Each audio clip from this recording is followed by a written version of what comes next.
लेकिन आप रात को घर के अंदर घुसकर सादा वर्दी के अंदर लूट कर रहे हैं। बहन बेटियों के जेवर मिल रहे हैं, पैसे मिल रहे हैं, उन्हें लूट रहे हैं और उनको रात को गिरफ्तार करके आदमियों को अगले दिन 2 दिन बाद 3 दिन बाद उन्हें जंगल में दिखाया जा रहा है। पुलिस मुकदमा दायर कर रही है, उनके खिलाफ पुरानी कोई कंप्लेंट नहीं है।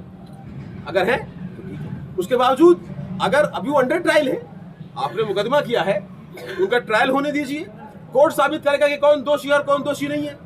आप उनके घरों में बुलडोजर चला रहे हैं, तो पहले भी कार्रवाई होती थी, आप रिकॉर्ड निकालिए। जब भी कभी ऐसे कोई मामले होते थे, चाहे वो बाहर की पुलिस आती थी, उनको अरेस्ट करके ले जाती थी। अब तो बाहर की पुलिस कोई नहीं आ रही यहाँ पे, अब तो पुलिस ही मुकदमा दायर कर रही है। 420 किसके साथ हुई? किसी के साथ नहीं।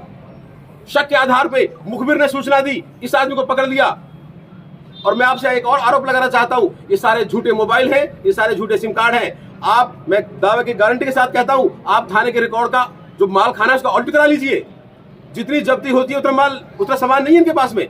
वही फोन, वही मोबाइल, वही लोगों को बना के सिर्फ मुकदमे बना रहे हैं। तो ये सब बातें ट्रायल में सामने आएंगी, मौका दीजिए। और अगर कोई अपराधी है उसे कड़ी से कड़ी सजा मिले। हम कहते हैं 10% फालतू मिले।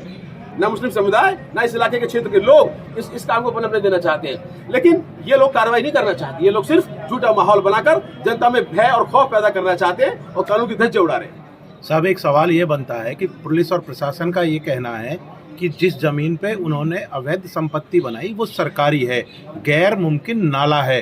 क्या किसी भी व्यक्ति को सरकारी जमीन पर कब्जा करने का अधिकार है? और यदि प्रशासन उसे तोड़ता है तो उसका राजनीतिकरण किया जा रहा है? क्या साइबर अपराधियों को बढ़ावा देने का प्रयास किया जा रहा है? देखिए, जो नोटिस उन्हें प्राप्त हुआ उसके खिलाफ उन्होंने बताया कि ये जमीन हमारी पुश्तैनी है। उन्होंने कोर्ट में एप्लीकेशन भी लगाई है। वो कोर्ट का मामला है, उसकी पत्रावली निकलवाई जाएगी, उस पर कार्रवाई होगी। लेकिन अगर आप जो है ऐसी बात करेंगे तो पूरे विधानसभा में एक भी गांव ऐसा नहीं है जहां पर सरकारी जमीन या ग्रामीण आबादी के क्षेत्रों में मकान नहीं बने हुए। हमारी सीकरी के अंदर आप जाइए, बीन बाजार में जाइए, चाहे चौचाए पे जाइए, मेन रोड पे चले जाइए, हजारों मकान ऐसे हैं। तो अगर कार्रवाई करना चाहते हैं आप, अगर इसको आप अवैध जगह पे निर्माण की कार्रवाई करते हैं, तो आप जवाब दें कि कितने लोगों को आपने चिन्हित किया, क्या सर्वे हुआ। तो मतलब टारगेट करके क्यों कार्रवाई की जा रही है? हमारा सवाल इस बात पे है। हम सरकार के साथ हैं, कानून के साथ हैं, कार्रवाई होनी चाहिए, पर कार्रवाई हो फिर सब पे हो। और कोई सवाल? सर, अभी 100 चिन्हित किए गए हैं मकान।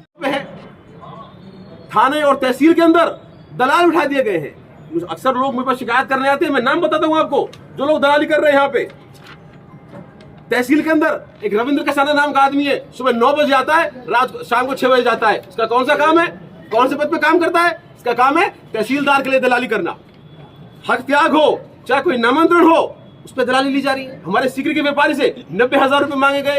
एक पीड़ा के पास से बेटी का हत्या कराने के लिए 30,000 रुपए मांगे गए और लोग दलाली कर रहे हैं। इसके अलावा चाहे बिजली घरों थाने हो, ओम प्रकाश गुर्जर है, एक रघुवीर मास्टर जी है, एक शिब्बो है इमलाड़ी वाले, एक अस्पताल के अंदर कोई ओम जी है और एक गजेंद्र सोलंकी है, जो एमएलसी के नाम पर, पुलिस कानून के नाम पर और झूठे मुकदमे बनाने के नाम पर वसूली कर रहे हैं। थाने और तहसील की वसूली कर रहे हैं। प्रशासन, पुलिस प्रशासन भेदभावपूर्ण तरीके से काम कर रहा है। तो ये सारे जो चीजें हैं इस क्षेत्र की महत्वपूर्ण समस्याएं हैं। इसके अलावा हमारे क्षेत्र में सिंथेटिक दूध, सफेद जहर, 2 ट्रक सफेद पाउडर रोज उतरते हैं सीकरी के अंदर और 5 ट्रक केमिकल, जिनको बन के पूरे इलाके के अंदर दूध का जहर का व्यापार किया जा रहा है।